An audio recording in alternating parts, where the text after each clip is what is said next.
we're going to be doing in progress. We are going to be finishing this jacket. That is what we're going to be doing this evening. So I guess, does anybody have any work they want to show me? Nope. Everyone's like, What work? I don't remember where it is. that's I okay. have my sleeves. Oh, let's see it. Let's see them. Actually, That's going to be a great jowl. Oh, you got them in. Oh, Yeah. good Wow. job. Oh, beautiful. Now, what are the buttons on this going to be? Oh, I forgot. They're in the other room. I forgot. Okay. So is it going to be like a pearl button or a shank button? What's the style? I think I got normal with the holes. I Oh, didn't okay. get shank ones. Okay. Would you have gotten shank ones? No, that's just up to you. You're the designer. Oh. Yeah. Okay, so anyone else want to show me anything? I see someone went to get something. Yes, Amy. Here. Ooh. ooh, Ooh. So my sleeves are basted. I'm kind of still working them out. Okay. I think when I get the lining and I'll sit down and kind of figure that all out together. But Okay. so, and I don't know what kind of closure yet. Just one, right? Just One one. button. Yeah. Mhm. Yeah. Or you could do a frog closure or something interesting. Yeah. Like, a grommet and a hook, or, there are all sorts of ways you could close it. It doesn't have to be a button and buttonhole. Yeah. And I think I've got kind of this box of odd vintage buttons that collected. So I think I'll just dig through there someday. It's kind of large. Yeah. But line it up and do that as the last step. So Well, that looks fantastic. yeah, thank you. Good Yeah, job. a lot of work. It's been worth Oh, it yeah. though. Well, but Yep. see, when you wear this out, the cool thing is everyone's going to look at the jacket and you can say, "Oh, I made this one." Oh. So who else? Anyone else would like to? I just have fabric. Okay. You can see it. It's Carolina Herrera. Oh, nice. Looks like a nice Some texture. wool. I bought this. It does. It has a lot of texture. I Mhm. bought this in New Orleans at Promenade. Okay. So now, does that have a high texture, or is it just visually a texture? It feels a little rough, like a little bubble, like a little gravelly Okay. texture. Well, Um, as far as pressing what you might consider is either press it against a layer of itself, mhm. or do you have a needle board? No, but I have I don't. to borrow. But it's actually it's pretty I think it's pretty sturdy. I don't think it's gonna collapse. Okay. Because there's some of the kind of the highly textured fabrics, because as much as I don't like the needle board for velvets, I do like it for bouclés, because the bouclé, if it has a high texture on it, having it pressed over the needle board is going to make it so that it's not going to smash down any of the high texture. I don't know really how to describe this. This is not a boucle. It gosh, I don't know. It's really nice fabric. They have so many nice pieces of fabric, honestly. We were just in New Orleans in a Linda Maynard pant fitting class. Oh, yes, she told me she was going. How did that all go? It was just like one of the greatest classes. Yeah. I mean, it was just, and she, oh my She's a God. delight. Yes, I've known her she's for wonderful. years and years. Okay, so Julie asks, what is a needle board? Let me go get one. I have one close by.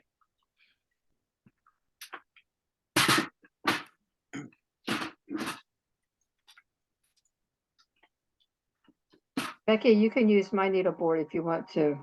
Thank you.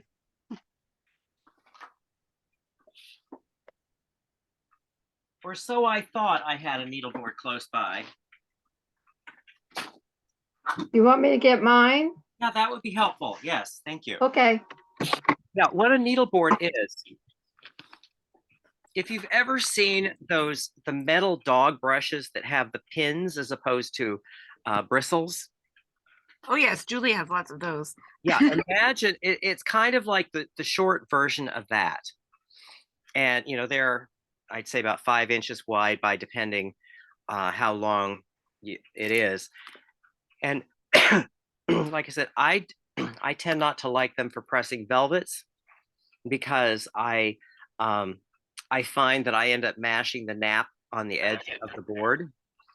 But for high textured fabrics like bouclés or like something with a pebbly texture, anything like that.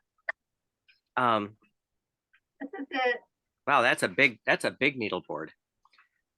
Can you get it closer to the camera so that the light can rake across it? Yeah. Yeah, you can kind of see it. It has teeth on it. Yeah, that's good. Can you see better? Yeah, thank you. You're welcome. That's, boy, that money was spent on that one because the needleboard I have is like this big. So it's just pressing tools. Different people have different preferences on pressing tools. So for me, that's just one of those that I go to if I'm pressing something like a bouclé or something with a pebbly texture or something like that. But as with everything, what you would want to do before you sew is take a scrap of the fabric, sew the scrap, test it pressing to see which gives you the best result. Okay, so other people have a question. Oh yay, here we are. Yes, we have the yes facing in. Yeah, I try to show the Nice. yeah, it's 3 colors put together, still separating with sleeves, but sleeves are ready too. Yeah, I hope I'll finish it. Yeah. Oh, you will.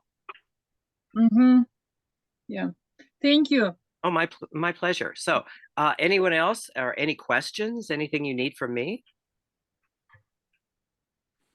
Is it okay if I wait till after the first of the year to get in touch with you for my private class? Yeah. Okay, thank you. Absolutely. Because we're heading into the holidays and Yeah. I'm because next weekend I have to get on a plane on Thursday to go to Tacoma for a thing.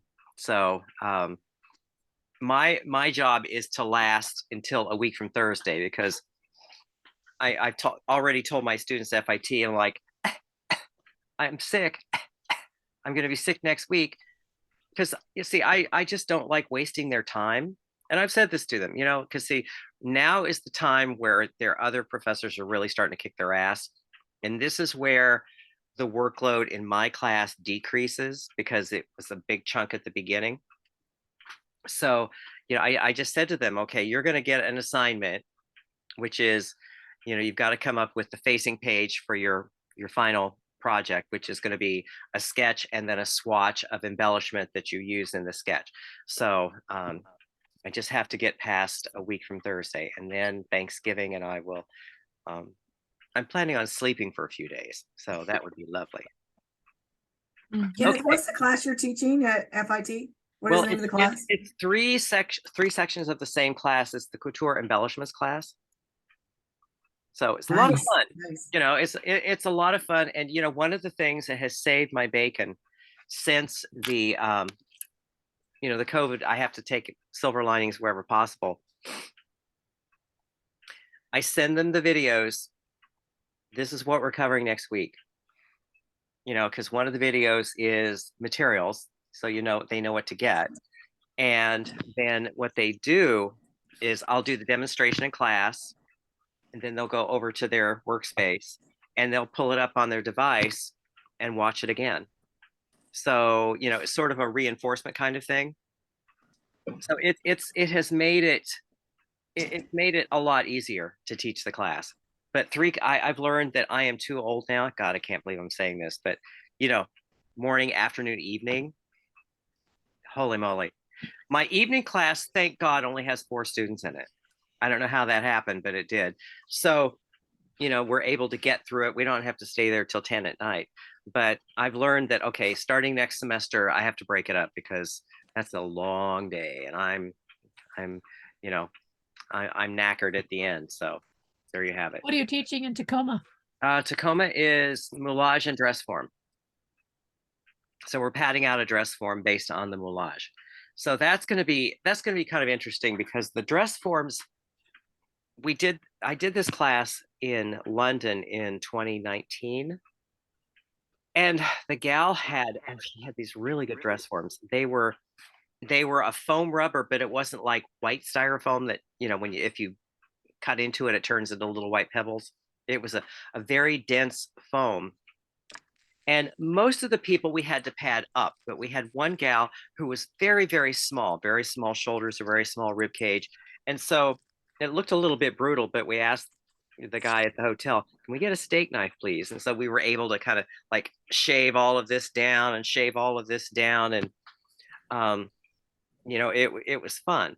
So this, I don't know if everyone's bringing their own or what. So it's, there's always a little wild card in these kinds of classes, but that's okay. That's as it should be.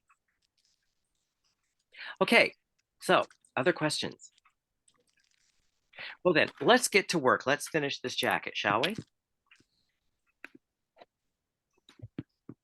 And as usual, don't be shy about asking questions because that is the point of this.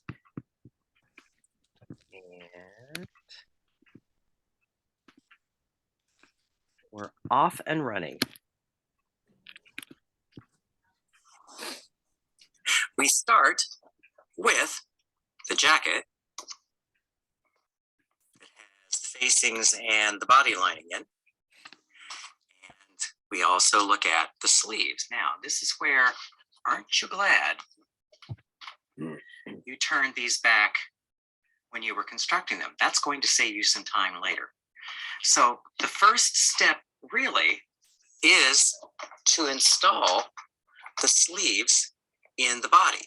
Now, this is where I get dyslexic again. And so I like having sleeves. This sleeve goes to this, and this one goes to this. So let's begin.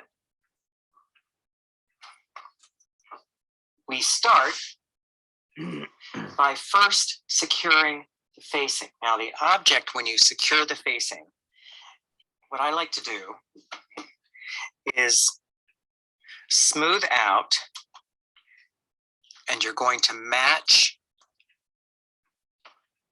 shoulder seam, shoulder notch. Now, if it doesn't go all the way out to the edge, don't sweat that. So shoulder seam, shoulder notch. Then you want to match this seam to the underarm notch. And then we'll start pinning. I like to pin underneath, working up one way, working up the other way. And what's going to happen when you're pinning, this is the facing is going to feel a little bit small, but don't sweat that, because when we turn this all right side out, the inside will fit snugly inside the outside. The inside is a little smaller just because it is on the inside. So I'm going to pin all of these up to the shoulder pads. You also want to make sure that the shoulder pads are nice and smooth and flat on the back. So here, so as much as you can, you line up the cut edges. Like I said, if you get a little mismatch, don't sweat. The mismatch may occur at the shoulder and in the front. So here, as you can see so far, we've pinned all the way around to here. And so then what I like to do is just fold the lapel and smooth everything over. And if you lose a little bit there, like I said, don't sweat it.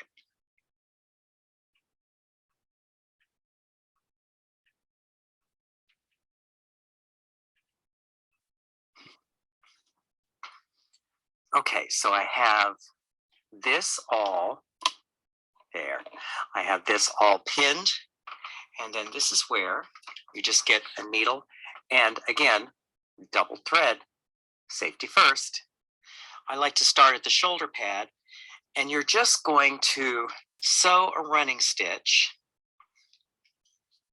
And the object here with this running stitch below the shoulder pad is you want it, and you can check, you want it to be, there we are. You want it to be about 1/8 of an inch up from the stitching line.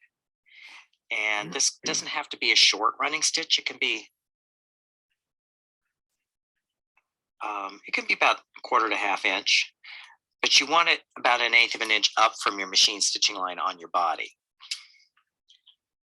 So I'm going to sew. I'm just going to keep sewing. Some of this is going to be like watching paint dry, but it's absolutely necessary. So work along. Just making Janet? sure that this, Yes. the raw edges. When you say up from the machine sewing line, what do you mean? Inside the seam allowance or? Yes. Yes, it's going to be on the seam allowance side of the machine stitching. Yes. Thank Okay. Are lined up there.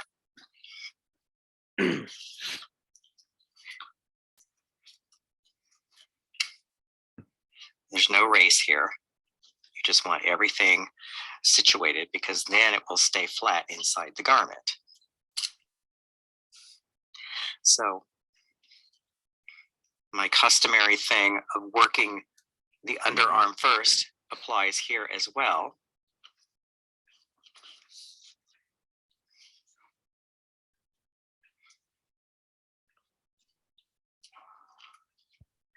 Okay, so we are pretty much at the other end of the shoulder pad.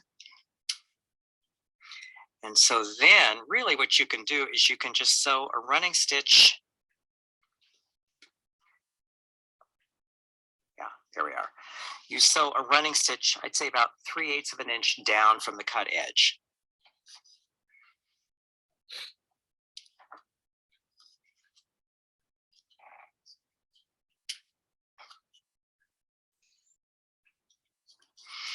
Okay, I'm going to re-thread Excuse me, Kenneth. and Yeah, go ahead. continue stitching. When you're hand stitching that, are you making it like a tight stitch or are you just like connecting it together? You're just connecting it together. You don't want to create any kind of ripples. Okay, thank you. So I'm at the shoulder seam. And again, oh, there we are. Sorry. I just continue sewing, and you just have to catch the shoulder pad. You don't have to go through all the layers here. And I'm stitching about 1/4 of an inch down from the cut edge.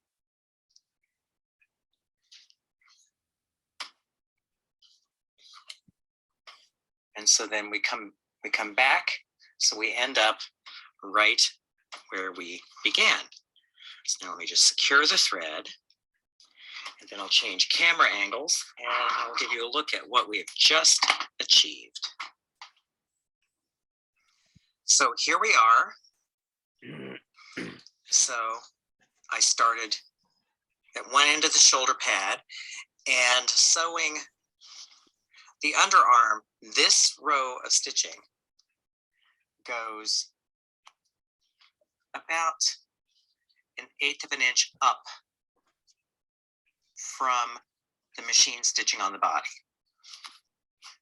And so then when we get to the end of the shoulder pad, the stitching sews in about 1/4 of an inch from the raw edges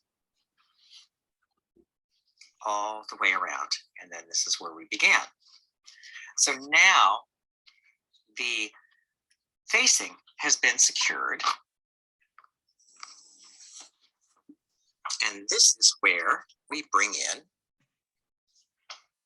the sleeve lining. When we bring in the sleeve lining, we want it to look like this, because what I'm going to do is I'm going to reach in from underneath and pull the sleeve lining down to initially get it positioned. But before we actually sew, there is one little move that I like to do here. The little move is a trim. I like to trim starting at the end of one shoulder pad and ending at the other end of the shoulder pad. I like to trim it down so that right at the underarm, we've trimmed off, say, 1/4 of an inch. We just want 3/8 of an inch seam allowance under the arm. And what that's going to look like is just trim this down.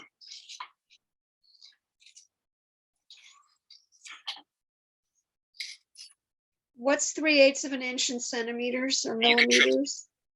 I would say, let's see, A three- centimeter? 3 millimeters is 1/8. So 9 millimeters.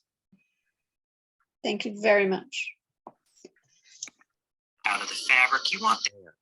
So now I'm Okay. just going to continue on. I know. Kenneth, Yes, go ahead. you're just trimming the body side only, right? Yes, that's Or are you correct. trimming the lining? Going to look Okay, like is You're going to trim all the layers here, but not the sleeve, not the sleeve lining itself. Okay. Okay, thank Okay.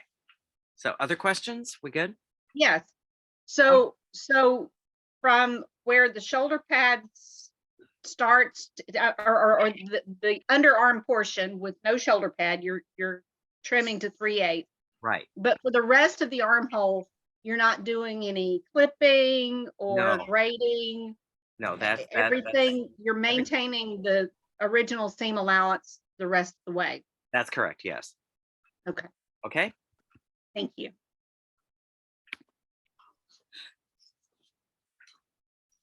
just trim this down.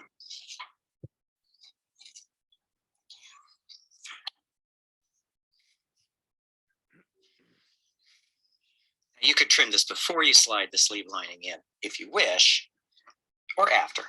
Okay, and so let's see. Lots of police activity today. So this is where the notch is going to be. So we find the notch on the sleeve, which is right here. And so this is where we start pinning the sleeve lining. So I pin that there just for reference. What I'm also going to look at is the front seam, because we want, and actually if we have to take this out, that's okay too. The front seam here on the sleeve lining should match, there we are, the front seam on the sleeve. So I'm going to turn this back. You turn the seam allowance back about 1/4 of an inch. And so I know that, okay, you have those two sit one on top of the other, so that when you bring this up and over, your front seam will be in position. And this is one of those times I do pin perpendicular for those people who thought I never do that. Excuse me, Kenneth. And Yes. from here, Okay, so when you're pinning there, your rounded edge of your what you pin is matching the stitching line. Yeah, so here we're matching the stitching line of the seam on the sleeve lining with the Right. stitching line of the sleeve on the body. Okay, and Yeah, then when you And so fold what's it going to over, happen is where this rolls over, this part is going to shift a little bit forward. So you don't really worry about where this is. You're worried about kind of what's happening down in the sleeve itself. You want those Okay. seams to sit one on top of the other. okay, thank you. Okay. What I'm going to do is look for the back sleeve seam, which is here. So what I want to do is I want this back sleeve seam. I want these two to match. And so then again, bring this up and around. And pin. So now if the underarm notch doesn't match, no harm, no foul. I like to put that there as a reference, but you want these two seams, here to match so that the sleeve fits exactly into the sleeve lining fits into the sleeve. Okay, so then now what I'm going to do here is turn everything. I'm going to work from the seams back towards the center. And really, this is just, you turn it under, and you can do this by eye. You don't have to mark this stitching line because we're going to be hand finishing this, as you can see, or as you will see. Excuse me, Kenneth, and you turning under a 1/4 inch? Yes. Uh-huh. Okay, thank you. Now you notice this fabric. This fabric is heaven to work with. You know, when we get to easing the cap, you'll just see how delicious it is. And that was a pleasant surprise for me when I was working with this.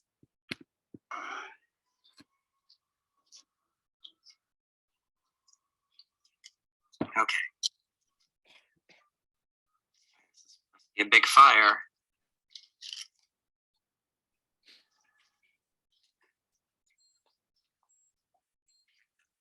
Again, in case you need reminding, 4 o'clock. Okay, so now secured the underarm, matching the front sleeve seam, the back sleeve seam to the lining seam. Now we're going to start, let me change the camera angle here. So we're now going to start with the top. And here's the notch on seam allowance here. So you want the notch on the seam allowance on the sleeve cap match here. Again, you're just rolling everything over 1/4 inch. And so we're really just easing. So I'm going to work up now towards the shoulder. And the beauty of this is all of this, the curved edges here, the cut edges of your lining, this is all on the bias. So you can sort of massage it in place. We're going to be sewing it with a fell stitch when we actually sew it. So now some people would be a little concerned about the puckers there. Those are going to go away when you hand sew. This is one of those things, you trust me now, because really, I know it works. I've done it before.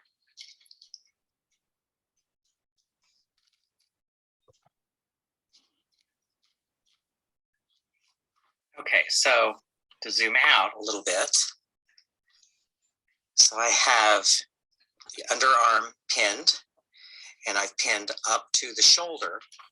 So now I'm just going to continue on from the other side here and turn these edges under and pin them as well. Oh, Beverly asked in chat for more information about how the lining is heaven. What was that again? Beverly asked in chat for more information about how the lining is having to deal with. Well, it's a very limber fabric. It's not as stiff as, say, a taffeta. It's a little more like a bridal satin. And this particular fabric is what's called an ottoman. And actually, the ribs are on the crosswise grade, but I cut it with the ribs running vertically because I just like the way it looked. So it was just, there are some fabrics that, while they have body, they're supple in the right way.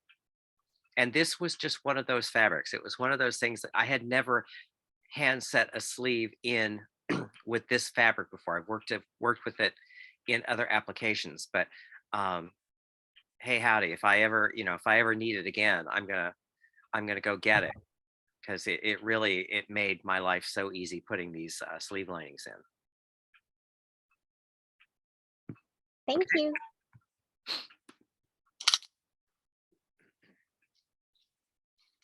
Don't be shy with your pins. More pins rather than fewer in this situation. Okay, so let me change the camera angles.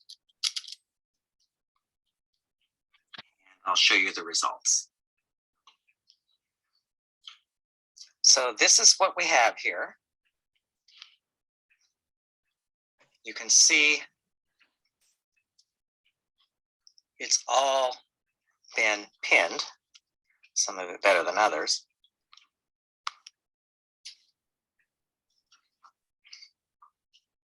And so now we want to hand sew. We're going to be hand sewing this with a felling stitch. This is what's called a felling stitch. So what you can see here is that you take just a teeny bite out of the fabric. The needle travels diagonally under the layers. So the stitch itself sits 90 degrees to the fold of the fabric. And you want these stitches to be, I'd say about 1/4 inch long. And when you take the bite out of the fabric, you want that bite out of the fabric to be like 1 millimeter. You want it to be very tiny. Don't make it much larger than that, or it'll look like a Frankenstein monster. So here, what we're doing is we're coming up on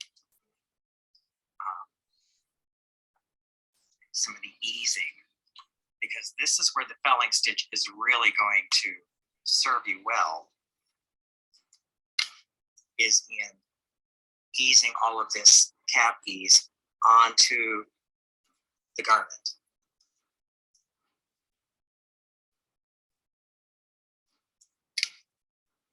Notice I take the pins out kind of ahead of time. So you can just push the fabric back ever so slightly. That's going to help you to ease everything down.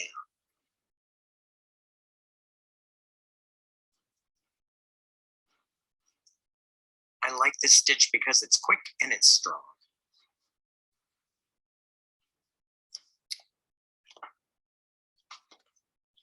So working ahead and sewing with this felling stitch, the thing to understand is you're catching, when you're catching the lining, you're also catching the shoulder pad, front and back, because then that will anchor the armhole of the sleeve to the shoulder pad, and the shoulder pad absorbs some of the stitching.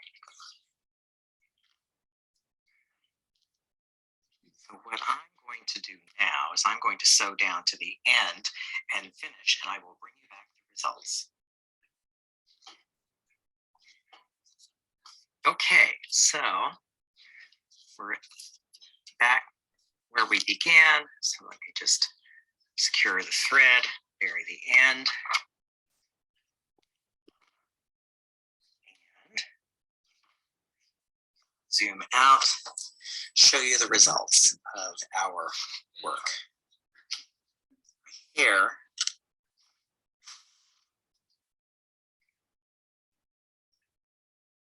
that's what we have sewn. hand sewn this all the way around to here. Now, the next step is going to be anchoring the underarm. The object of this next step is to secure the underarm. And really, how I think about it is we're creating a little binding around the seam allowances of the underarm.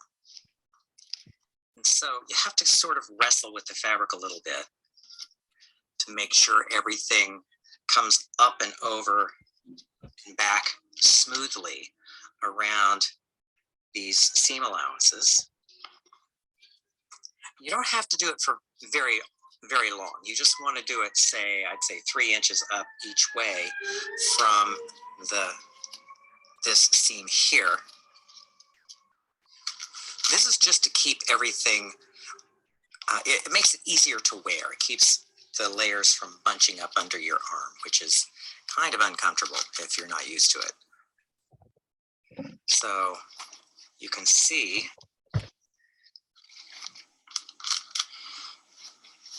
that's what it's going to look like.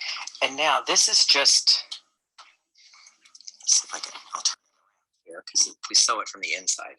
So really what we're going to be doing is as we work, we're going to be sewing with a pick stitch. We're going to be sewing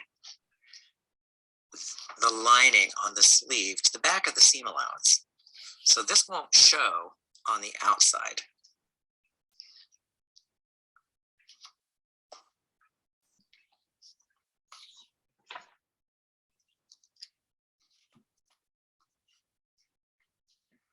It just keeps everything where you want it so that the lining stays put completely, and over time you don't get the sleeve lining riding up under your arm.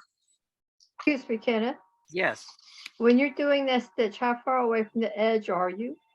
it's about 1/4 inch down from the folded edge. Okay, thank you.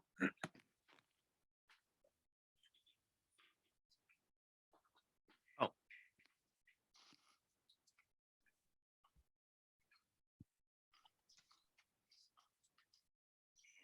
As you stitch, you can remove the pins.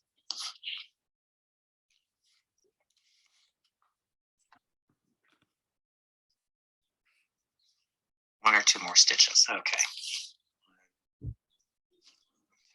Okay. So I'm going to secure the thread.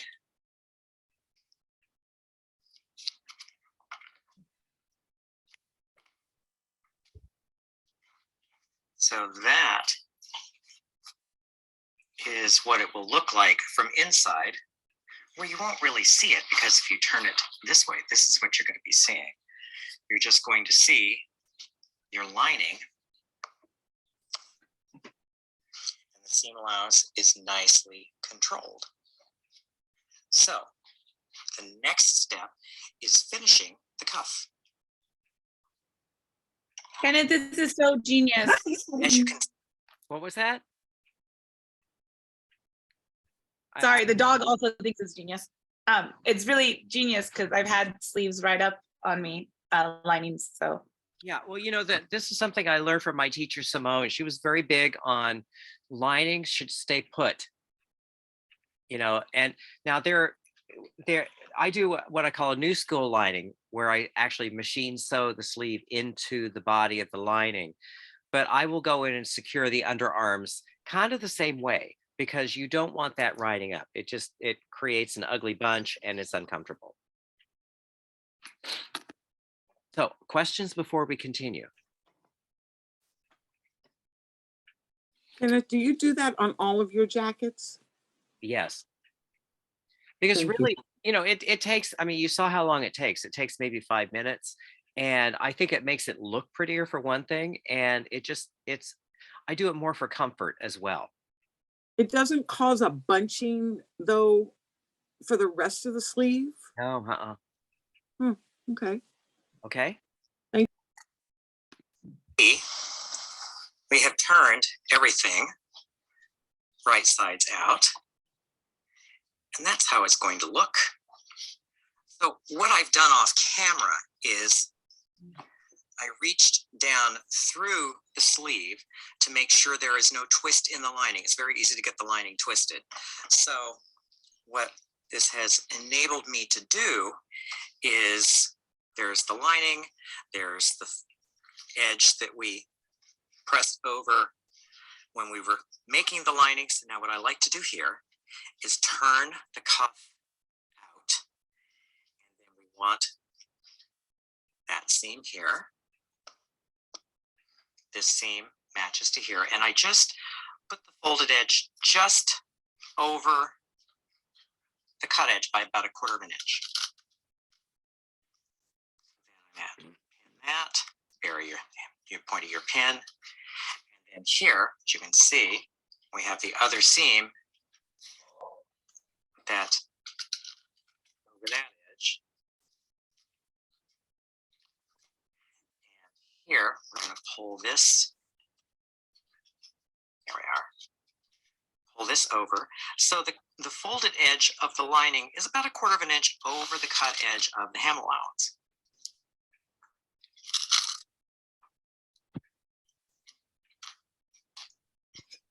And same on this side. As you could tell, I do the shorter side first. I think it's easier. So then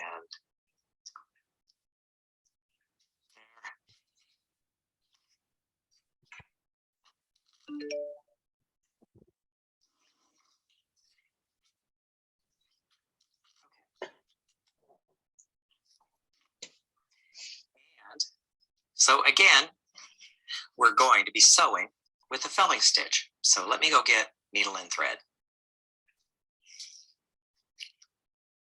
So as we stitched the sleeve into the body, using the exact same felling stitch to sew the cuff lining onto the actual cuff of the garment. Now, when you're stitching this felling stitch, the object here, you just catch the wool. Don't try to catch the canvas. You just want to catch the top layer, the wool.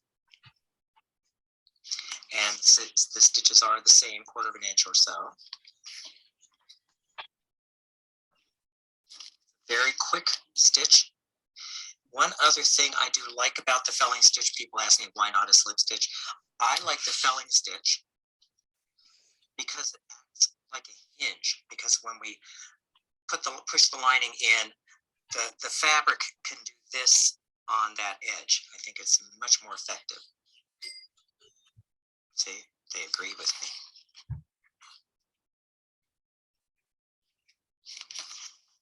So I'm coming up on the end here, because this is where we can start to get really excited, because our work is almost done. So let me secure this thread.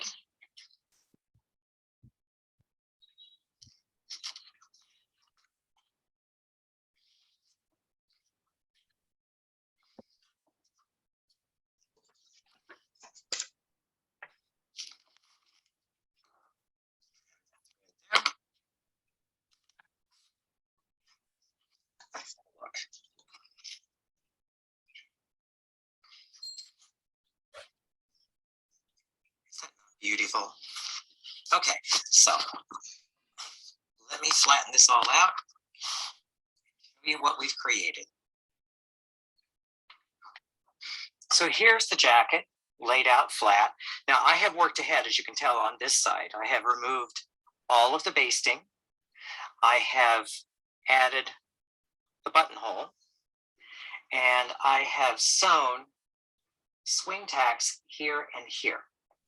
So our final finishing really is going to be sewing the swing tacks, and I will take this basting out off camera, and then sewing on the button. Now we want to anchor the facing at these two seams with what's called a swing tack. So you lay everything out so that everything is nice and flat. And I'm going to put a pin here and a pin here. I'm going to sew these with white thread so you can see, but one goes here, one goes here. We don't necessarily have to hem all of this down. You could if you so chose, but really a little bit of overkill as far as construction. You could, if you wanted to, put a swing tack. Let's see, where's the pocket? Ah, right here. You could put a swing tack right here, which why not? Let's just do that, because that's going to be underneath, or it's going to be behind. There's the pocket edge here. So we have 3 swing tacks we're going to make. So let's prepare and make those. I'm using the Mara 30 thread, and I have a knot in the thread. So what you want to do, this is going to be a short little swing tack. It's going to be maybe 1/4 to 1/2 inch at the most. So I'm going to catch a little bit of the seam allowance and a little bit of the back of the binding, like so. And leave that tail hanging so we can stitch 2 or 3 times.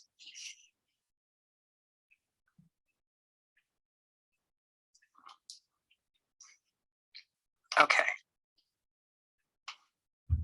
So that, there we go. That is the thread bar. Now it's a buttonhole stitch. And we did the swing tacks. We did swing tacks for the ends of the pockets. So we're doing the same thing here. So I'm going to bring this up. And we go underneath this thread bunch. And there's a loop, and we come forward through the loop. So that's to get it going. And I like to have a finger or something. We can take this off now. I like to have a finger or something underneath. It helps the stitches to form. So then again, come under, and then forward. So we're just going to cover these swing tacks with buttonhole stitch. I'm only going to make one on camera. The other 2 I will sew off camera.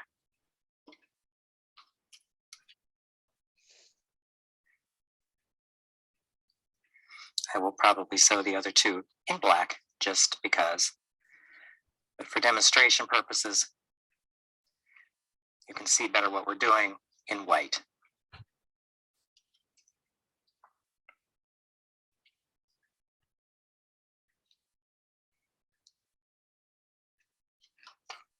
Okay, almost done. Hey, Kenneth, Yes.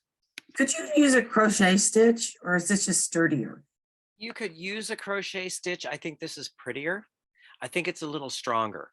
But yes, you could use the other one. Okay, thanks.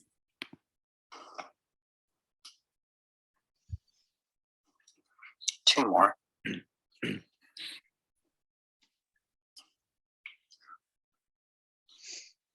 Okay, there we are. Now, Kind of to expand on your question, how I divide whether to use a swing tack or a thread chain.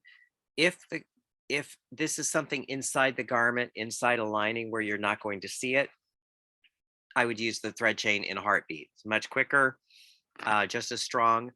But if there's any likelihood that you're going to see it, I tend to use the swing tack.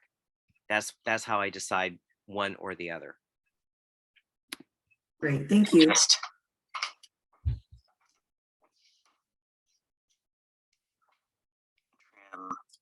this thread close and trim close. So that is what your swing tacks are going to look like.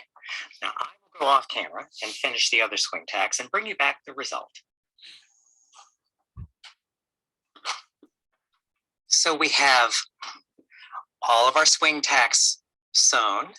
Now, the only final thing here really is to sew on a button, but I learned a little trick about how to place your buttons from my friend Rylas from the Sewing and Design School. What she shows is you match your edges, and then you put the pin through, and where it emerges, that is how you place your button. Now, you all know how to sew on a button, so I'm not going to show you, but I'm going to bring back the finished jacket in all its glory. Now, button size. Can I change the button size? Yes, if you wish. Now, something to consider if you're going to be changing the button size. Generally, the formula is the overlap is the button diameter plus 1/8 of an inch. So if you're going with a larger button, you might want to widen your overlap. Otherwise, the button looks like it's going to fall off the edge. But yes, you're in control. You're the designer. You can have any size button on it you wish. Because I want to do heart-shaped buttons. Okay. Yeah. So, okay. Okay. Here we have. Go ahead. Question. So actually, you really have to decide on the button before you draft the front of the jacket, because you have to make the overlap wide enough. Now, if it's say 1/8 of an inch larger or smaller, I wouldn't sweat it. But any kind of radical change in the button size, yes, you want to factor that in when you're working on your pattern. Okay. The finished jacket. Here's the inside. Our vent, the half lining, the bound seam allowances.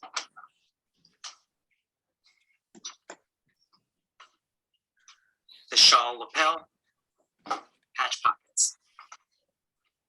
It's been a fun class to pull together, and I sincerely hope you've enjoyed attending. Thank you.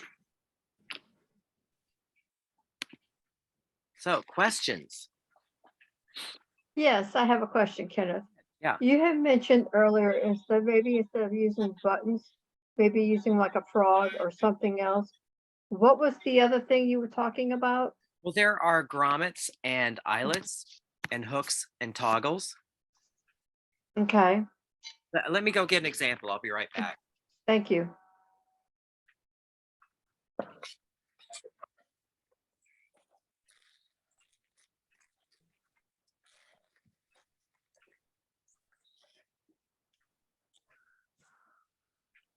Maybe one day I'll get to wear this, but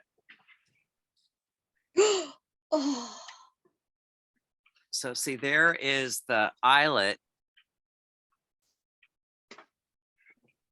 Right Okay. there. And there is the toggle. Okay. So let me fasten one up so that you can see. And with fur coats, I tend to like something like this. I think it's a lot more interesting than just the fur hooks. So.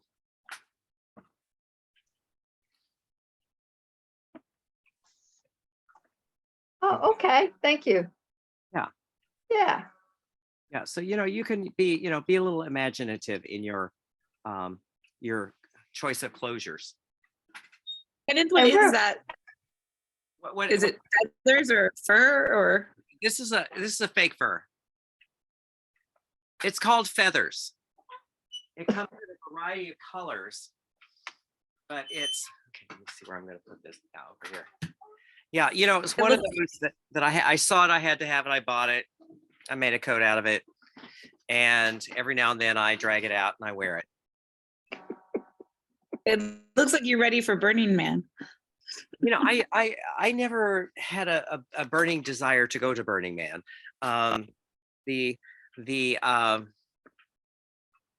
The inconvenience and primitive conditions don't appeal to my particular See, my first husband always had this fantasy that we were going to go camping in Yosemite. And I said, if God had meant for me to go camping, he would not have allowed the Ahwahnee Hotel to be made. And so, and I would have to say, that's going to be in the realm of fantasy. He had other fantasies too that always, I'm like, in your mind, enjoy that fantasy, not going to happen. So the camping, no.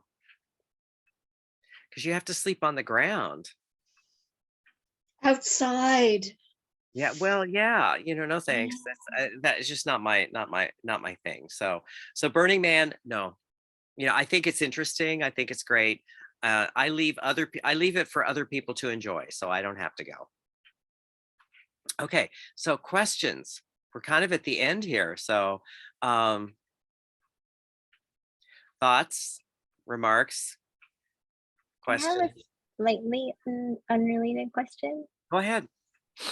I have your tailoring book, and I was planning to follow the instructions to remake the lining pieces for the original Jessica with from the shawl pattern. Yes. So when you're doing the front body lining, would you use the dart that we made in the shawl jacket instead of trying to because I was good. For the lining, what I like to do is just a pleat. If there's a dart there, you can see linings. There is this myth, and I have to fight it at FIT, that the lining has to be a complete duplicate of the outside. That's not necessarily true. So for something like, if you have a dart, on your front for shaping, you just, the widest portion of the dart, say at the waist, you just make a little pleat. You press the back of the pleat towards the center front. That's plenty good. The lining can be a little bit looser. Okay. Okay. I was kind of wondering, since I know I have to undo the dart and make the downland wedge again on the exterior, but then so I just use the shawl patterns dart to make the pleat. I would. Thank you. So, other questions? Can you expound on when to use this style of tailoring as opposed to old school techniques? The sleeve installation, the sleeve lining installation, and the shoulder pad installation are really old school. So this is really, this particular jacket is sort of, I want to say, the entry level tailoring, because you don't have a full lining, you don't have the backstay, it's missing a few things, but this is really just, it's more design than anything. Some people, especially if you're in a warmer climate and you want a jacket that doesn't have quite so many layers of fabric, this would be the way to go. But the sleeve, installing the sleeve, installing the shoulder pad, installing the sleeve head, installing the sleeve lining, that is old school. So there is definite overlap there. Okay. So other people, other questions?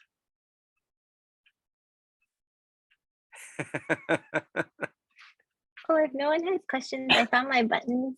If you would, could tell me which one you prefer. Well, actually, what's important is what you prefer. Well, I was just curious if you have a preference. There's the white, the dark red, and the pink. If I were choosing, I'd choose the white. Okay.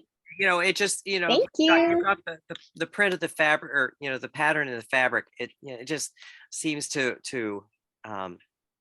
it seems to marry better with it. Okay, thank you. Okay, so other questions? Are we all at the end of a long, hectic day? Is that it? Or are we a long weekend? A long weekend. Okay. So now, so back to Linda Maynard's class. So was it trouser fitting? Yes. It was, yes. And it was wonderful. Yeah. Well, I came out with a slack pattern and a cigarette pattern that fits me well, and I'm so excited. Well, honestly, I would, I would recommend that you take any class that she offers. I've known her for years and years and years, and I think I respect her ability tremendously. One thing that she has, an ability she has, she can kind of look at someone and, she'll just say, if you move that seam about 3/8 of an inch to the side and bowed it in a little bit here, and I mean, things that you wouldn't think are going to matter, but when it's all said and done, it's the difference between something that looks like a bag and something that looks like a dress. So, yeah. And she also, did she talk about she does a sloper for knits? She did mention that briefly, yes.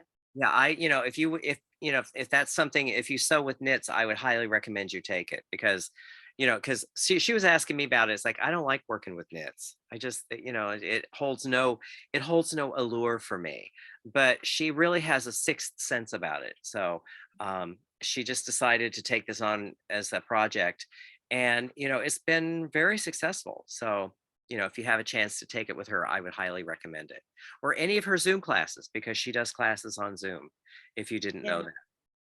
I came She out with was information amazing. override. What was that? I came out with information override. Well, that's better than being bored. Oh, no, you could Oh, never be not for a bored in moment. her classes. No, no way. No, She was so full of information. She was so delightful in how she presented it. And it was like she was speaking to us and not talking down to us. yeah. Well, that's who she is. Yeah, As they would say, she's a mensch. She's a good gal. yeah.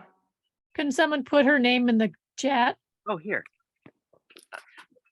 LYNDAMAYNARD.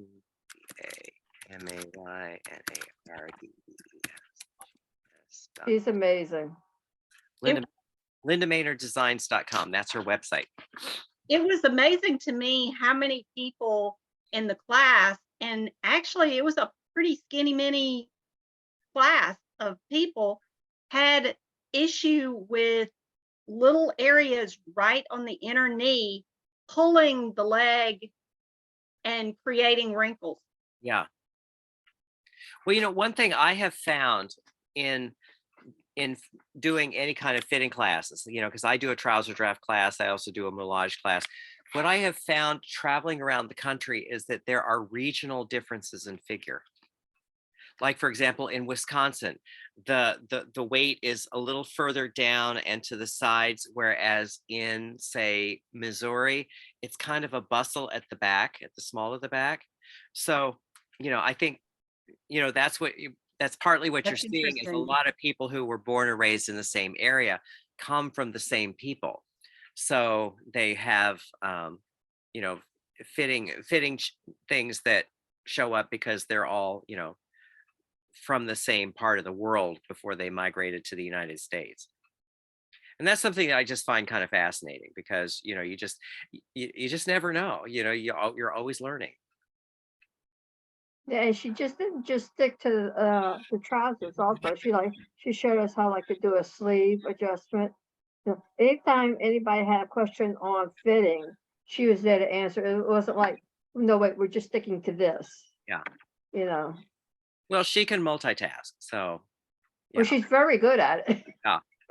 So, and she's just delightful. Like I said, I've met her in 1989. I mean, her two sons were like, little tiny kids then.